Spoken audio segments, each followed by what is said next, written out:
Hey everybody, how you doing? This is Dan Blanchard with the Travel in Time Show, where I mix some travel with some history and with some leadership lessons with me, Dan Blanchard. Today, I'm at the Wright Memorial in Kitty Hawk of the Outer Banks in North Carolina. You see the memorial right there behind me. This is a fascinating place, and the Wright brothers that is, are fascinating people. I mean, there you are. You got these bicyclists. I mean, they're engineers, they're inventors, they're all sorts of things, but they pretty much have like a bicycle shop in Ohio, and they somehow figure out, they see the connection between bicyclist repairmen and creating the first airplane and having humans have the ability to fly.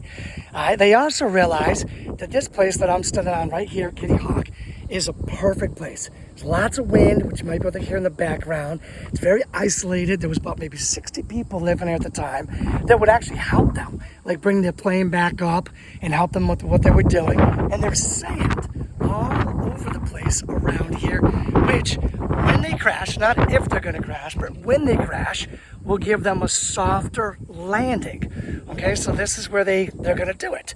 Which is kind of funny, because in the end, you're going to see that Ohio and this place, North Carolina, the Outer Banks, are going to have this little rivalry, right, where they're going to claim fame.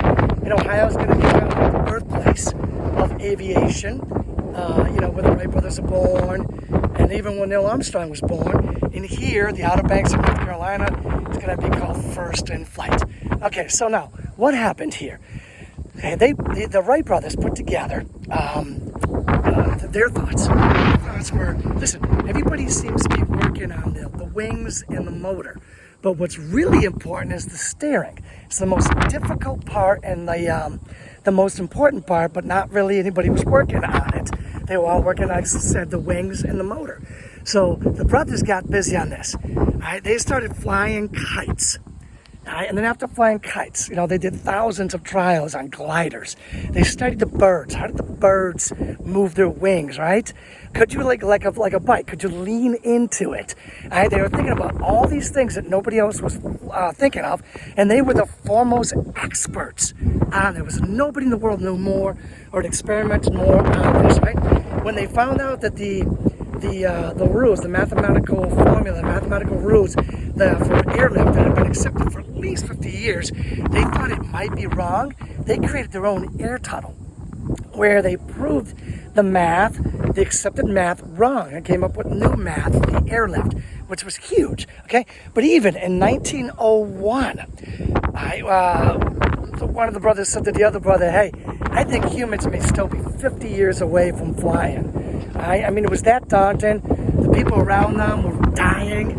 There was accidents all the time. People died all the time. As a matter of fact, their father even said, hey, I don't want both of you boys going up in the same glider or the same plane at the same time, because I don't want one crash to kill both of you.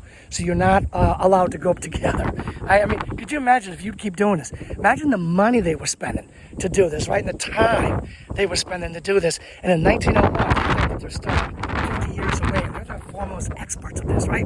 So in 1903, they're back here, and they think they've solved a lot of the issues, right? And it's probably hard for you to see it, but way back here, they got their first flight in 1903, December 17th, right before Christmas. They fly about 120 feet off this little glider. They take off from this little rail, and they get up there and they fly 120 feet. On the fourth flight of the day, they do 152 feet, and the plane crashes, and it's unrepairable, and they can't use it. They hike a couple miles down the road, and they send a telegraph that they have flown. Now, even this was not enough. Nothing really happened. It wasn't like they let the world on fire and everybody was going, oh my gosh, the Wright brothers flew, right? You had a lot of people saying, we don't believe you, think you're bluffing, and all that stuff. A couple years later, they do it again in France to prove the world wrong, okay? And go get it. I mean, they got it, and the world is like, oh my gosh, you guys did it, right? And it was amazing, right? So North Carolina becomes the birthplace of the first